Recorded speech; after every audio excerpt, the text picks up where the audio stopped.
Asking the correct order of area and atomic area of a group heading. These are all the theoretical questions. If you know all the elements of the atomic table and their all the series of atomic radii, their strength, and other factors, then you can answer these types of questions very easily as you know how to understand.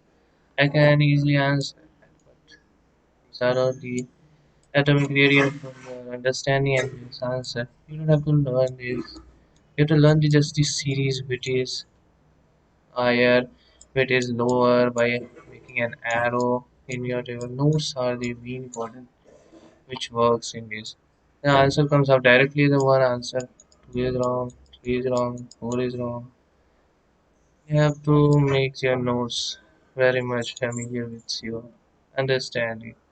When you open notes, you can understand things. Otherwise, you don't answer this type of question. These type of neat questions are easier than you make notes.